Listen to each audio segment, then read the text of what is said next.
More now on the Olympics, but this time we're not talking about the medal tally.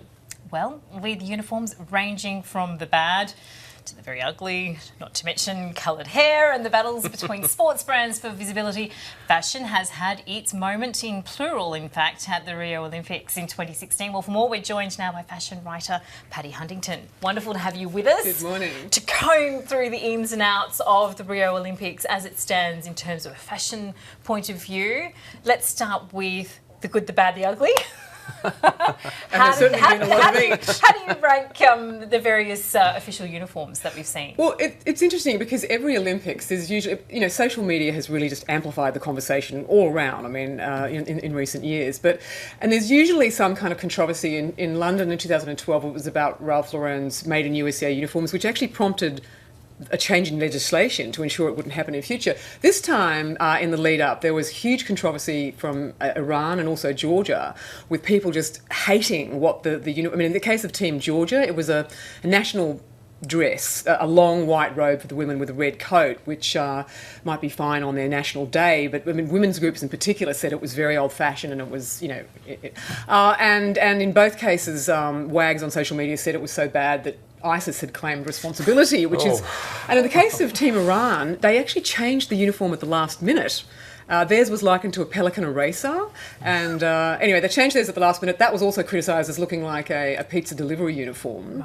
Right. But interesting not to flattering, see. Is it? No, and I mean, look, there are quite a few others. Sort of Team China was just like a red and yellow, looked a bit like a McDonald's uniform, which I guess is handy since McDonald's is a sponsor. But that prompted a hashtag. I think it was scrambled eggs and tomato, and the designer behind it has said that he's been harassed and called the sinner of the nation. And look, it's obviously a matter of opinion. Some liked the Australian uniform. Others, I think it was Esquire magazine, described it as hideously offensive. And then some wag in Australia started an idea, a meme with likening it to a Medicare card. And but there's been some great uniforms. I think Team Cuba, we actually aren't going to see that until the closing ceremony, and that's by Christian Louboutin, who's the world's most famous shoe designer, in connection with a French sporting retailer, Sporty Henri. I mean, I quite like Team USA's uniform, the Ralph Lauren. Team Great Britain, Stella McCartney, thought that was great. And I mean, Team Portugal went with very on-trend patchwork distressed denim jeans, which kind of looked a bit crazy. But and then, of course, who could go past the hot Tongan Australian flag bearer who was wearing almost nothing except a lot of coconut oil. That's traditional Tongan outfit. That's right, yes. complete with the coconut oil. Yeah. Which apparently they stick money to in some anyway. So there you go. Well, I guess it's not just about what you're wearing on your body. There's the hairstyles and what some people are wearing on their heads. Absolutely, yeah. I mean, the hair, there's always... Beauty trends always sort of come to the fore because it's the only way that people can kind of personalise what they're wearing. And we've seen... there's been a lot of braids, which is a big trend. And not just with the black female athletes, but in the case of the men, it's been all about the man bun.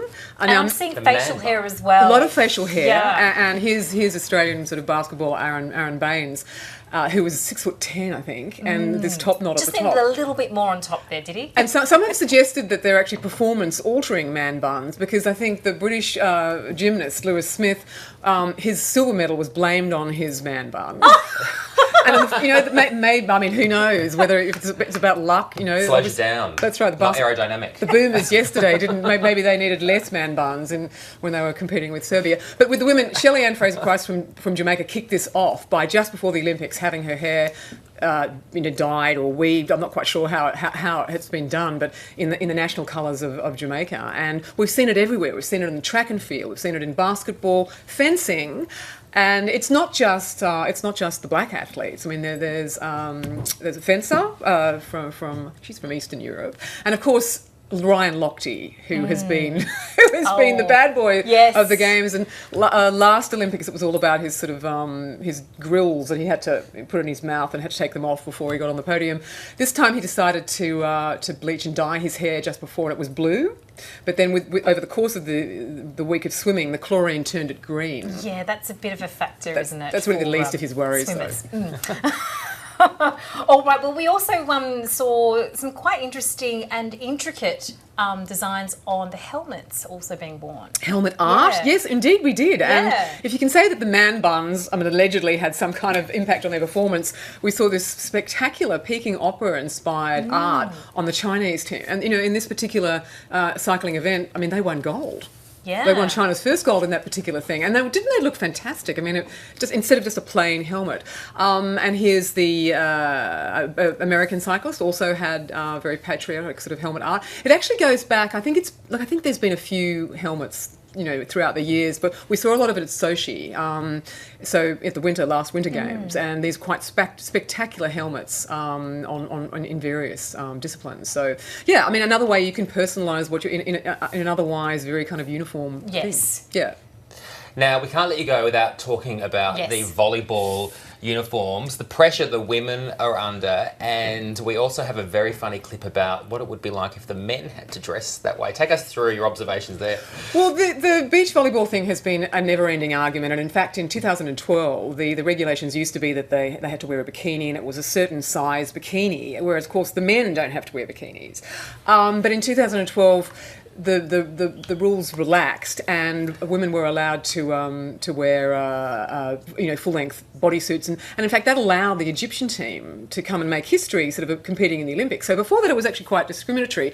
Some American comedians have done this very funny spoof video about what if men had to wear what women wear in beach volleyball, and it's it's a bit much for Sunday morning, isn't it? But it's true. If you look at the men on beach volleyball, they're wearing singlets and shorts. So how much of it is sexing it up for the cameras and the marketers, and and the public, of course. Because the public loves the beach volleyball sort of stuff. So, it's like a big party. But interesting. And you saw some of the sort of non-Muslim nations like the Netherlands and Team Great Britain also went for the full-length rash suits under their bikinis this time due to the weather conditions. So it's relaxed it a lot and made it a bit more sort of uniform. Well, it might also be worthwhile thinking about, for those people who are being exposed to sunshine out on the beach playing, you might want to cover up a little bit more, don't you? Exactly. It makes much more sense from a sun-sense perspective to be covered from head to toe. I just think some of those poor walkers and the runners, the guys, who are at the 3-hour sort of walking event, and that, blaring sun. Anyway. I imagine it might be a bit more comfortable to play this sport if you weren't wearing a thong. Yes. Or they're not wearing thongs, but bikinis, or and of really course tight outfits. Exactly, and constantly having to worry about whether or not you've got a wedgie. Yeah. It's something that doesn't affect the women's gymnasts because apparently they use hairspray. I don't know whether the beach volleyballers do, but the secrets of keeping yourself intact. Interesting. This big storyline there was culture clash, and of course, look, the biggest business story of the Olympic Games was Rule 40, which is the Rule 40 of the Olympic Charter, which was supposed to be about not over commercialising the games and protecting the sponsors. And up until recently, there was a blackout period, and non-official sponsors couldn't sort of use Olympic terms. They changed that, and it sort of has allowed companies like Under Armour and even Michael Phelps. You might have noticed in the swimming pool he was competing with a cap with his own logo, MP, which it was launched with an American sportswear outfitter called Aquasphere. And if you notice that Boomer Phelps, who became a style icon of the Olympics, of course, Michael Phelps, baby boy. Exactly. Yeah. So Boomer Phelps was wearing fantastic sort of Stars and Stripes gear. In every shot he's got the MP logo. So really Michael Phelps was using Boomer as a marketing tool. Yes, I'm sure that's a bit of controversial too. Hattie Huntington, wonderful to talk through all the ins and outs of fashion with the Olympics. Thank you so much for joining us. Thank you.